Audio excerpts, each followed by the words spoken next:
బాగా గుర్తుండిపోయింది అంటే ఇంద్ర మీది తెనాలి మాది తెనాలి. అవును అవును. సో ఆ మూవీలో మీ ఎక్స్పీరియన్స్ ఏంటండి? అది భలే మంచి ఎక్స్పీరియన్స్. Good question. ఎందుకంటే అందరు కమెడియన్స్ ఎంతమంది ఉన్నారు?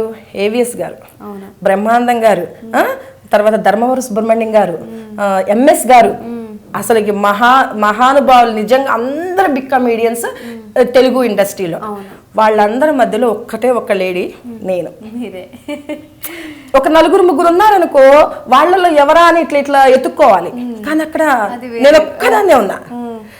ఆయన ఏవిఎస్ గారి వైఫ్, వీళ్ళందరూ కాంబినేషన్ విత్ చిరంజీవి గారి కాంబినేషన్. అవును, నాకు ఇంకొక వాళ్ళు లేరు నాకు కాంపిటీషన్, నేను ఒక్కదాన్నే. సో ఐ వాజ్ నిజంగా ఎంత లక్కీగా ఫీల్ అయ్యానంటే, బి గోపాల్ గారు డైరెక్టర్ గారు అప్పుడు మన సెలెక్షన్ అప్పుడు కూడా అంటే సెలెక్ట్ చేసేటప్పుడు ఒక ముగ్గురు నలుగురిని ఎంచుకుంటారు కదా, వీళ్ళల్లో ఎవరు అంటే ఏవో ఉంటాయి కదా కారణాలు, రెకమెండేషన్ దగ్గర కానీ డేట్స్ ప్రాబ్లం దగ్గర కానీ ఎవరైతే మనకి సెట్ అవుతారో వాళ్ళని సెలెక్ట్ చేసుకుంటాం.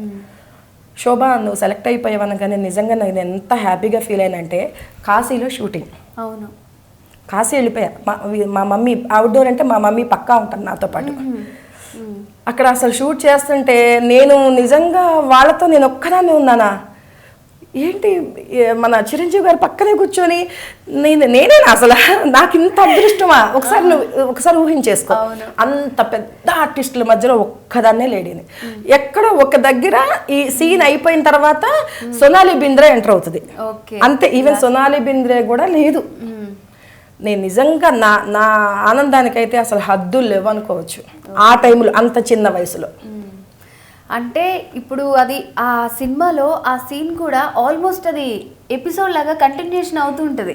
మీరు అక్కడికి వెళ్ళడం, నెక్స్ట్ మీద సినిమా ఎంత ఎక్సైటింగ్ గా చూసామో ఆ సీన్ ఎప్పుడు వస్తుంది అని చెప్పి అంత ఎక్సైటింగ్ గా చూసాం. అవును, నిజంగా అది చాలా బాగా. అందులో ఇన్నోసెంట్ గా యాక్ట్ చేయాలి నేను. అందులో అసలు నాకేం తెలీదు, నాకు అంత బంగారం పిచ్చి. ఇలా అనుకోవాలి, వాళ్ళేమో నన్నే చూస్తుంటారు ఎక్కడ కొట్టేద్దామని, నేనేమో ఏంటి వీళ్ళు అంటాం. ఏవిఎస్ గారికేమో పాపం నడక సరిగ్గా రాదు, మీది తెనాలి మాది తెనాలని డాన్స్ వేస్తుంటాడు. మేమేంటంటే అది ఊరు నుంచి తెనాలి నుంచి వస్తామన్నమాట. అట్లా వీళ్ళేమో మమ్మల్ని ఎట్లయినా సరే దొంగతనం చేయాలి మా దగ్గర, మేము తెలియని వాళ్ళం కదా ఏమి. అట్లా నిజం బంగారం అదంతా. అవును, అది కాస్ట్యూమ్ బంగారమే అదంతా. తెలుగు పాపులర్ టీవీ ద్వారా నేను మళ్ళీ మీ ముందుకు వచ్చినందుకు చాలా సంతోషంగా ఉంది.